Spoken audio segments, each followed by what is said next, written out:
I didn't notice she was still there until I started picking up the empty bottles. The living room had gone silent except for the hum of the refrigerator and the faint echo of a song that had been playing hours ago.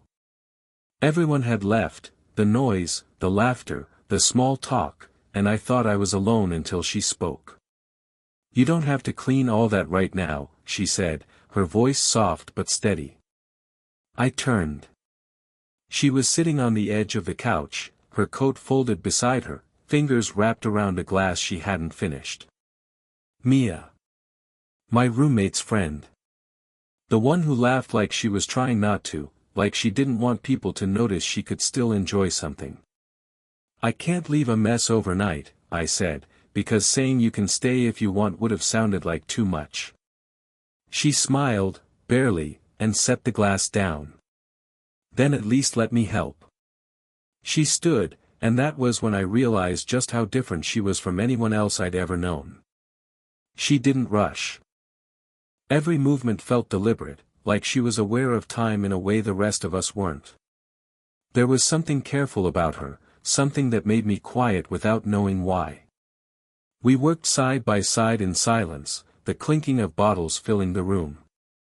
I wanted to ask her how she knew my roommate, why she'd stayed after everyone else had gone, why she kept looking toward the window like she was waiting for something to appear. But I didn't. I just watched her fingers when she brushed crumbs into her palm, the faint silver ring she twisted without realizing it. "Do you always stay behind like this?" I asked finally. She glanced at me. "No. Usually I'm gone before the music stops." "Why not tonight?" Her eyes flicked toward mine. A half smile. "I've been waiting for the quiet." The way she said it, like she'd been waiting for more than silence, hit something deep. The room suddenly felt smaller, the air thicker. She walked to the sink, rinsed her hands, and leaned against the counter, her shoulders easing just a little. "Your friends are young," she said. "It's nice to see all that energy." "Young," I repeated, grinning. "That's your polite way of saying loud and dumb, right?" She laughed, soft but real this time. "Maybe a little."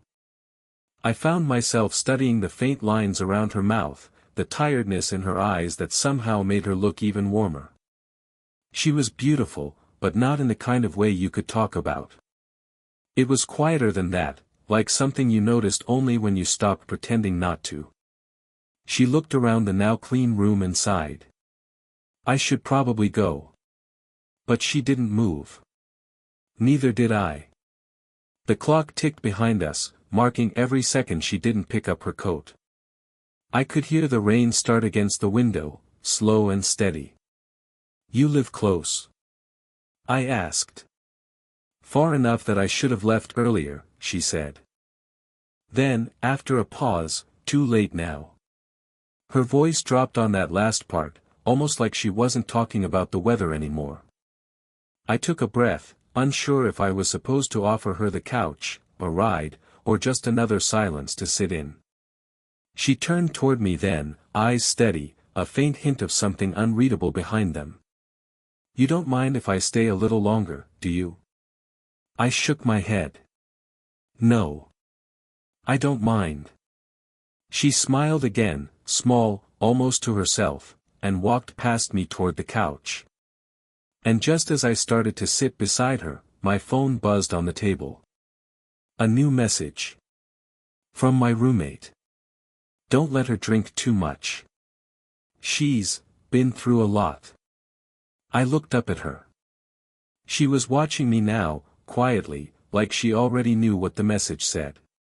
The rain grew heavier.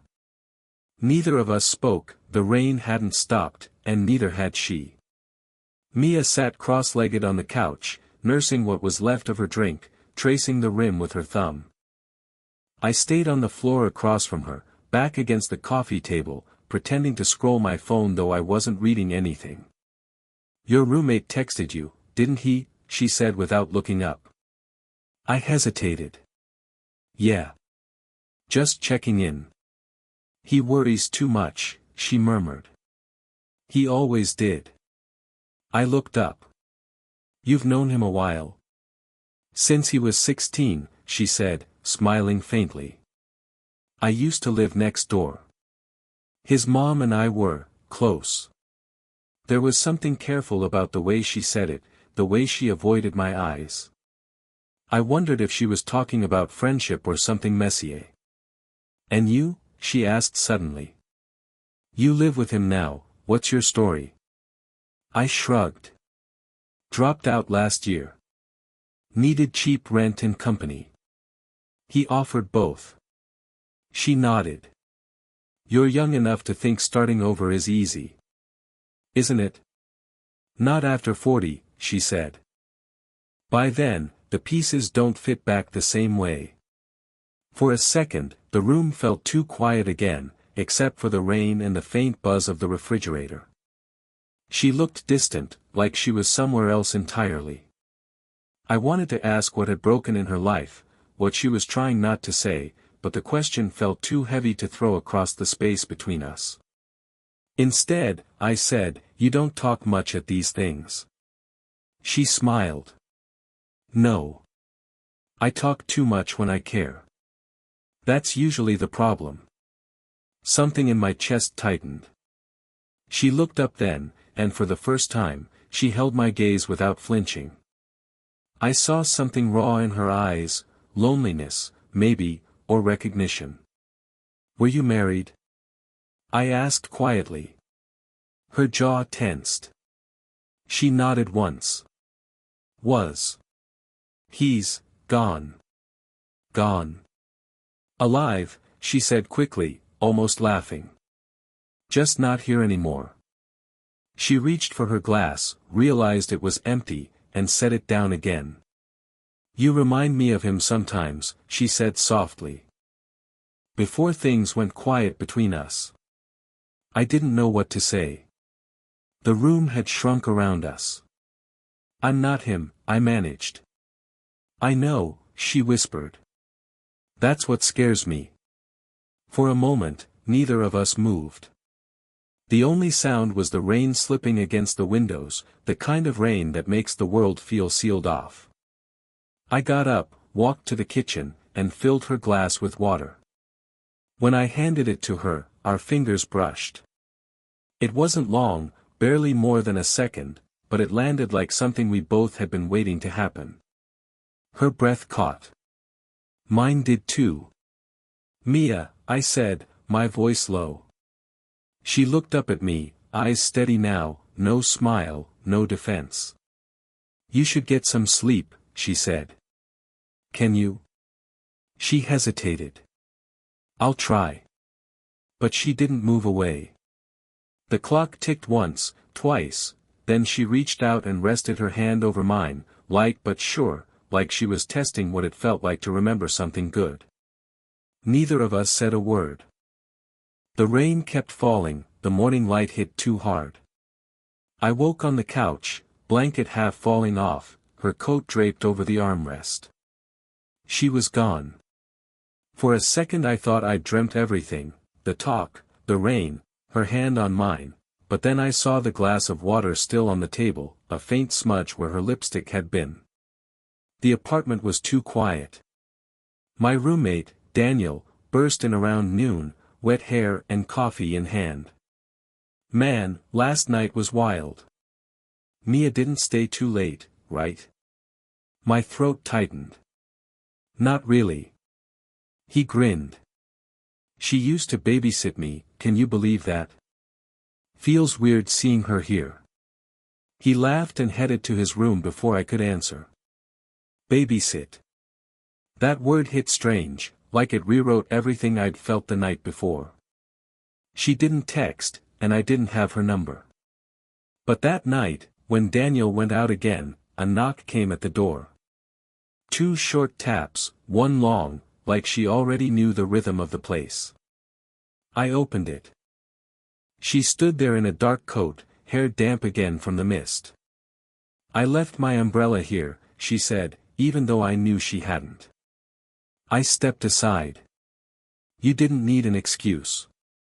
Her lips twitched. Maybe I did. We sat again on the couch. The same quiet. The same air that made words feel dangerous.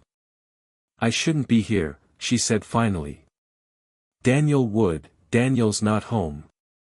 That's not the point. Her voice cracked on the word point.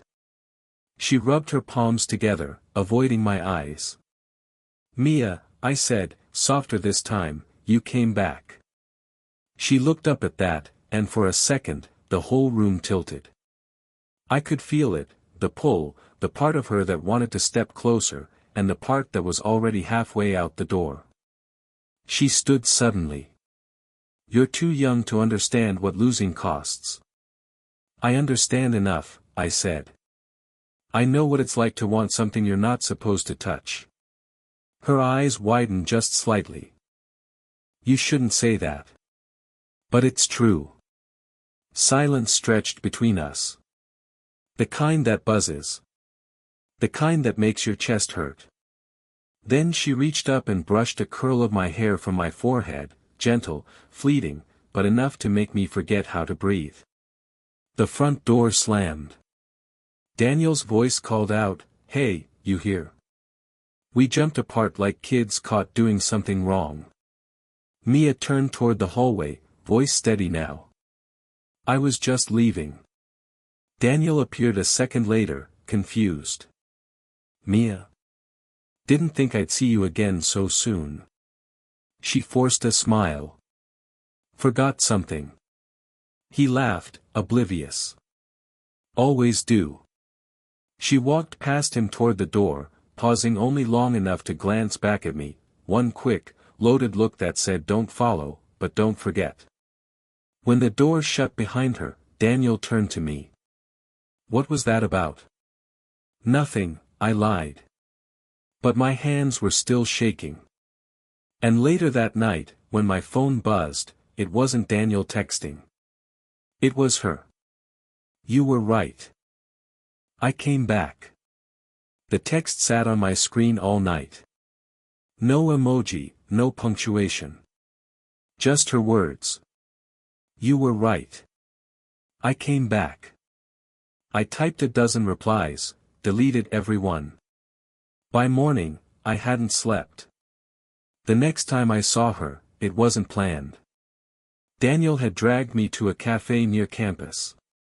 We were halfway through breakfast when she walked in, hair pulled back, sunglasses hiding half her face. He noticed first. Hey, Mia.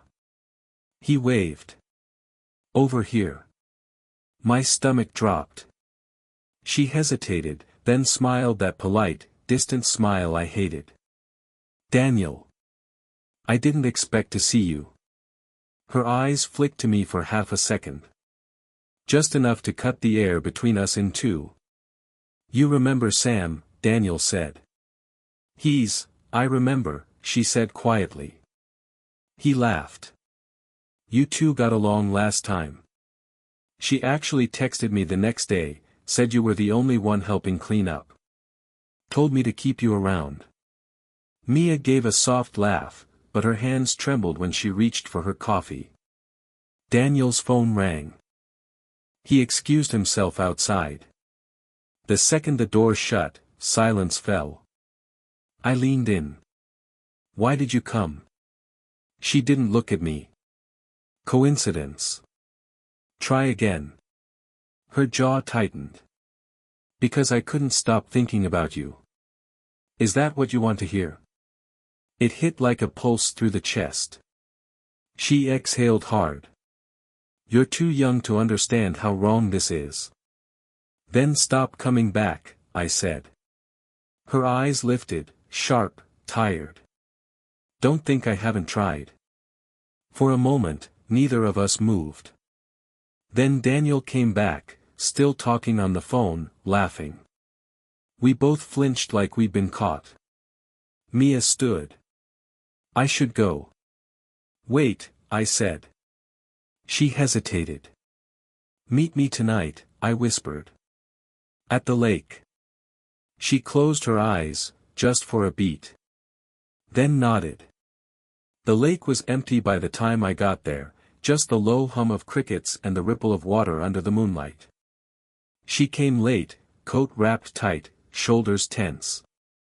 "You shouldn't have asked me here," she said. "I needed to. Daniel's like family to me," she said. "You're his best friend." "So what are we doing?" I asked.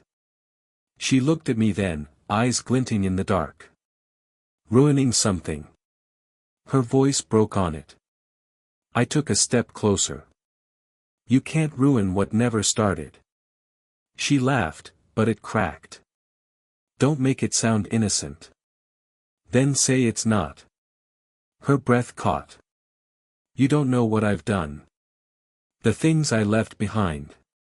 "Then tell me." "I can't."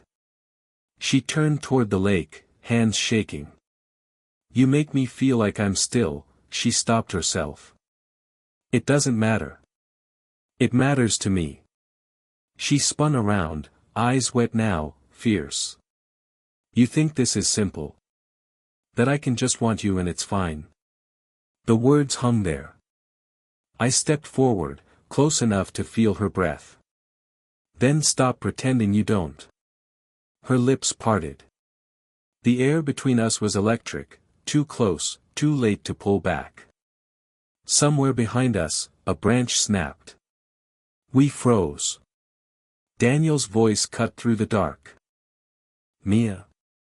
Her eyes widened. Everything went still. Daniel stood at the edge of the path, flashlight slicing through the dark. "Mia. What are you doing out here?" His voice was light, but his eyes weren't. He looked from her to me, then back again, something dawning slow and dangerous. "I could ask you the same," Mia said, tone steady. But I could hear the panic underneath. "I followed you," he said. "You left your car at my place. Thought something was wrong." His gaze shifted to me again. "Didn't realize Sam would be here too." My throat closed. "It's not what it looks like," I said, because it was exactly what it looked like. Daniel's laugh came sharp, brittle. "You kidding me? She was my mom's best friend, Sam." Mia flinched. That landed like a gut punch. I knew they were close, but that close. Daniel went on, voice rising. "She was at my house every week when I was a kid. Family dinners, holidays. My mom cried when she moved away. You think I don't notice when you start sneaking off?" Mia took a step forward. "Daniel, don't," he snapped. "You're almost twice his age. What are you doing?" The flashlight trembled in his hand. His anger was real, but under it, hurt. Mia looked at me, eyes glassy but fierce. "He didn't do anything wrong." Daniel turned to me. "Didn't he?" The silence that followed said everything. He shook his head, disgust cutting across his face. "You couldn't have picked anyone else." "Daniel," I said quietly, "you don't get it." "Yeah, you're right. I don't get how my best friend ends up sneaking around with someone who used to babysit me." He turned to leave. "Stop," Mia said sharply. It was the first time I'd heard her voice break like that. "You think I planned this? You think I wanted it? Then what is it?" he said. She hesitated, then whispered, "A mistake I keep choosing." It landed heavy. The kind of truth you don't pull back from once it's out. Daniel looked at her, face hard but eyes wet. "Then choose it without me around." He walked away, light bobbing through the trees until it disappeared. Mia sank down by the lake, knees pulled to her chest. I stood frozen, unsure whether to touch her or give her space. "Finally," she said, "he wasn't supposed to find out." "Neither was I said before I could stop myself." She looked up. "What do you mean?" "I didn't know you and his mom were," her breath hitched. "We weren't, just friends." That stopped me cold. She stared at the water, voice barely there. She was the reason my marriage ended. And when she died, I promised Daniel I'd never hurt him again. The wind caught her hair, pulling it across her face. I stepped closer, but she didn't look at me. Now I have. Her shoulders shook once, silent, restrained. Then she whispered, "This is where it ends, Sam." I crouched down beside her.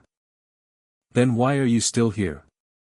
She looked at me finally, tired, conflicted, but with something stubborn still burning behind her eyes. "Because," she said, "I don't know how to stop." The water rippled between us, carrying the reflection of the flashlight that had already vanished. The next morning, the lake felt like a memory I shouldn't touch. Daniel hadn't come home. His room was empty, bed unmade, a note taped to the fridge in his fast, slanted handwriting, "Don't call me. I need time."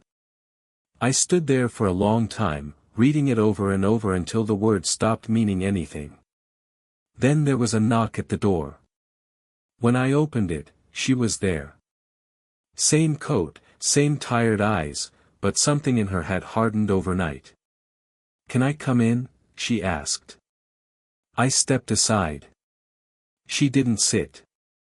She stood in the middle of the living room, hands clasped, like she was preparing to testify. "I told him everything," she said quietly. "About your roommate's mother. About me. About last night." My pulse spiked. "Why?" "Because lies rot, Sam. And I've had enough of them." She finally looked at me. "You deserve better than this half-life we keep pretending isn't real." I wanted to argue, to tell her she was wrong, that I'd take whatever pieces she could give, but the words wouldn't come out.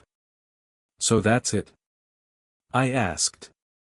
"You confess, clean the slate, and disappear." Her breath caught. "That's what I thought I'd do. But—" She gave a weak smile. "You complicate everything." For a moment, she looked at me like she was memorizing me, the way people do when they know goodbye is coming. "You think what we had was wrong," I said. "I think it was real," she said.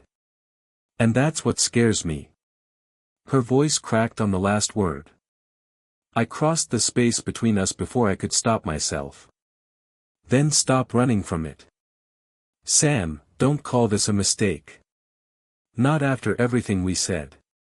Everything we didn't." She closed her eyes. "You're 23.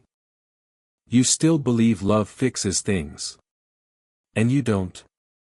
She hesitated, then whispered, "I used to." That silence again, the one that held too much. I reached out, brushed a strand of hair from her face. She didn't move. My hand lingered just long enough for her to close her eyes and lean into it. "I ruined too many things already," she said. I shook my head. "Maybe this time you didn't." Her eyes opened. There it was, the softness, the ache, the surrender. "I can't stay," she said, voice trembling. "I know. Daniel won't forgive me. He doesn't have to." She let out a breath that was half sob, half relief. "You really don't make this easy. Neither do you." For a second, she laughed. Then she reached up and touched my cheek, the kind of touch that says everything words can't. "Whatever this was," she whispered, "you'll remember it, right?" "Every day," I said. Her fingers slipped away. She turned, walked to the door, and paused. "Good," she said, without looking back. "That's enough." The door shut behind her, soft as a secret finally released. I stood there in the stillness, the echo of her presence clinging to the air. Outside, the rain had stopped. But the quiet she'd been waiting for, it was here now. And this time, it was mine. 3 weeks passed before I saw her again. It was early evening, late summer. The kind of light that softens everything, buildings, memories, even guilt. I was walking home from work when I spotted her across the street, standing outside a bookstore. Same brown coat. Same silver ring she always twisted when she didn't know what to say. For a second, I thought about turning around. Pretending I hadn't seen her. Pretending I'd moved on. But she looked up right then. And when our eyes met, neither of us pretended.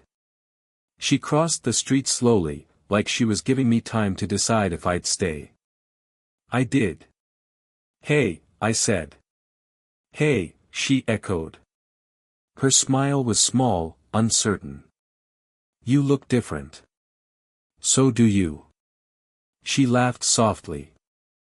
"Older?" "Lighter," I said. Something flickered in her expression, surprise, maybe gratitude. "I wasn't sure you'd talk to me again." Neither was I. We stood there in the hush of passing cars and murmuring people, both of us trying to find a version of normal that didn't ache. "How's Daniel?" she asked finally. "Still angry," I said. "But less than before. He moved out last week."